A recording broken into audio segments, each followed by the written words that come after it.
ഗുണ്ടകളിലെ വിവരദോഷി എന്ന പേര് സമ്പാദിച്ചുകൊണ്ട് അർജുൻ ആയങ്കി അകത്ത് കിടക്കുകയാണ്. തൻ്റെ പണിയെല്ലാം നിയമങ്ങൾക്കെതിരാണെന്നും രാജ്യദ്രോഹമാണെന്നൊക്കെ വളരെ വ്യക്തമായി അറിയുന്ന വ്യക്തിയാണെങ്കിലും സംസ്ഥാന ആഭ്യന്തരമന്ത്രിയെയും പോലീസ് സേനയെയും വെല്ലുവിളിച്ചുകൊണ്ട് നടന്ന ഒരു ഗുണ്ടയെ വിഡ്ഢി എന്നല്ലാതെ പിന്നെ എന്താണ് വിളിക്കുക? ഏതായാലും കൂത്തുപറമ്പ് മജിസ്ട്രേറ്റിന് മുന്നിൽ ഹാജരാക്കി ആയങ്കിയെ റിമാൻഡ് ചെയ്തു. കണ്ണൂർ സൈബർ പോലീസ് എടുത്ത കേസിലാണിപ്പോൾ റിമാൻഡ് ചെയ്തിരിക്കുന്നത്. ഇയാളെ തലശ്ശേരി സ്പെഷ്യൽ സബ് ജയിലിലേക്ക് മാറ്റിയിരിക്കുന്നു. ഊന്നുകൽ പോലീസാണെങ്കിൽ നാളെ ഫോർമൽ അറസ്റ്റിനുള്ള ഒരു അപേക്ഷയുമായി കണ്ണൂർ കോടതിയിൽ എത്തും. അങ്ങനെ നിയമത്തിൻ്റെ എല്ലാ പഴുതുകളും അടച്ച് പൂട്ടിയിടാനാണ് കേരള പോലീസിൻ്റെ തീരുമാനം. പിണറായി വിജയനാണ് ഇപ്പോഴും കേരളത്തിൻ്റെ മുഖ്യമന്ത്രിയെന്നും ആഭ്യന്തരമന്ത്രി എന്നൊക്കെ വിചാരിച്ച് കളിച്ച ആയങ്കിക്ക് ഇനി എളുപ്പം പുറത്തിറങ്ങാൻ കഴിയുമെന്ന് തോന്നുന്നില്ല. ഏതായാലും അർജുൻ ആയങ്കിയെ കാപ്പത്ത് ചുമത്തി പൂട്ടാനാണ് പോലീസ് ആലോചിച്ചിരിക്കുന്നത്.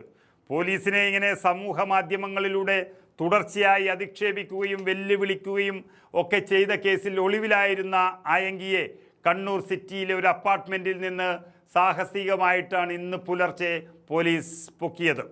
DIG, ADGP എന്നിവരുടെ മേൽനോട്ടത്തിൽ കണ്ണൂർ പോലീസ് നടത്തിയ നീക്കത്തിനൊടുവിലാണ് അർജുൻ ആയങ്കി വലയിലായത്. നമുക്കറിയാം, കോതമംഗലം ഇൻസ്പെക്ടറെ സമൂഹ മാധ്യമങ്ങളിലൂടെ ഭീഷണിപ്പെടുത്തിയ സംഭവത്തിൽ ഹൈക്കോടതിയുടെ മുൻകൂർ ജാമ്യം തള്ളിയതോടെയാണ് ആയങ്കി ഒരു വിഷയമായത്. അങ്ങനെയാണ് ആയങ്കി ഒളിവിൽ പോയത്. കസ്റ്റഡിയിലെടുത്ത് ചോദ്യം ചെയ്യണമെന്ന് വ്യക്തമാക്കിക്കൊണ്ടായിരുന്നു കഴിഞ്ഞ തിങ്കളാഴ്ച ഹൈക്കോടതി ആ മുൻകൂർ ജാമ്യാപേക്ഷ തള്ളിക്കളഞ്ഞത്. അതിന് പിന്നാലെ ആയങ്കി ഒളിവിൽ പോവുകയും നിരന്തരം ഇങ്ങനെ ആക്ഷേപവർഷം ചൊരിയുകയുമായിരുന്നു. ഇതിന് ശേഷമാണ് കോതമംഗലം ഇൻസ്പെക്ടറെ ഭീഷണിപ്പെടുത്തി കേസ് അന്വേഷിക്കുന്ന ഊന്നുകൽ ഇൻസ്പെക്ടറെ ആയങ്കി വെല്ലുവിളിച്ചു, അധിക്ഷേപിച്ചു. തുടർന്ന് ഈ പോലീസ് സംഭവത്തിലും ഒക്കെ കേസെടുത്തിട്ടുണ്ട്.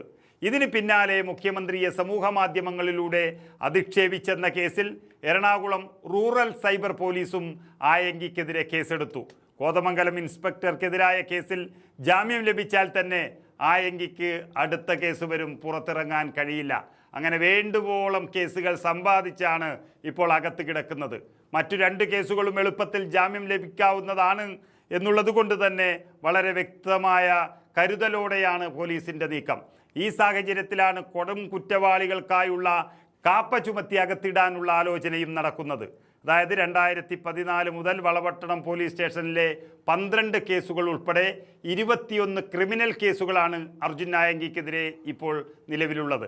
2 വധശ്രമ കേസുകൾ, മാരകായുധങ്ങൾ ഉപയോഗിച്ച് പരിക്കേൽപ്പിക്കൽ, തട്ടിക്കൊണ്ടുപോകൽ, കരിപ്പൂർ സ്വർണ്ണക്കടത്ത്, കൊട്ടേഷൻ കേസ് തുടങ്ങി ഗുരുതരമായ കുറ്റകൃത്യങ്ങളിൽ ഇയാൾ പ്രതിയാണ്.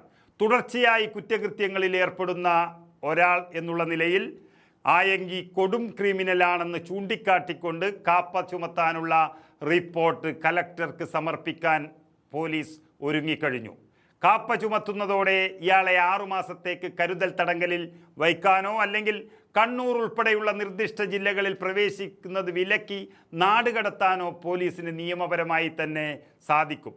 ഗുണ്ടകൾക്കും സ്ഥിരം കുറ്റവാളികൾക്കുമെതിരെ പോലീസ് നടത്തുന്ന ഓപ്പറേഷൻ ഗ്രിപ്പും ഇപ്പോൾ രമേശ് ചെന്നിത്തല ആരംഭിച്ചിരിക്കുന്നു. ഓപ്പറേഷൻ ഗ്രിപ്പ് മാരത്തോൺ നടപടിയുടെ ഭാഗമായി ആദ്യം തന്നെ പൂട്ടുന്നത് CPMൻ്റെ പ്രിയപ്പെട്ടവനെയാണെന്നതും രമേശ് ചെന്നിത്തലയ്ക്കും കോൺഗ്രസിനുമേറെ അഭിമാനിക്കാം. ഏതായാലും CPMന് ആയങ്കിയുടെ അറസ്റ്റിനെ സംബന്ധിച്ച് വലിയ ആശങ്കയാണ് വന്നിരിക്കുന്നത്. പല രഹസ്യങ്ങളും സ്വർണം കണ്ടെത്തൽ ഉൾപ്പെടെയുള്ള പല കാര്യങ്ങളിലും CPM നേതാക്കളുടെ പങ്ക് വളരെ വ്യക്തമായി അറിയാവുന്ന ഒരു കുറ്റവാളി എന്നുള്ള നിലയിൽ ഏത് സമയവും അർജുൻ ആയങ്കിയുടെ വായിൽ നിന്നും അവർക്കെതിരെയുള്ള തെളിവുകൾ പുറത്തു വന്നേക്കാം എന്നുള്ള വലിയ ആശങ്കയിലാണ് ഇപ്പോൾ CPM നേതൃത്വവും CPMലെ ചില നേതാക്കന്മാരും ഉള്ളത്. പിടിച്ചുകൊടുത്തയാൾക്ക് 1 ലക്ഷം രൂപ സമ്മാനവും പ്രഖ്യാപിച്ചു കഴിഞ്ഞു രമേശ് ചെന്നിത്തല. ഏതായാലും CPM നേതാക്കളുടെ കീഴിൽ തഴച്ചു വളർന്ന് അവരെക്കാളും വലിയ ആളാകാൻ നോക്കിയപ്പോൾ അവർക്ക് തന്നെ തള്ളിപ്പറയേണ്ടി വന്നത് CPM ഗുണ്ടകളുടെ ഭാവിയും ഇനി ഇരുട്ടിലേക്ക് നീങ്ങുന്നു എന്നുള്ളതിൻ്റെ സൂചന തന്നെയാണ്.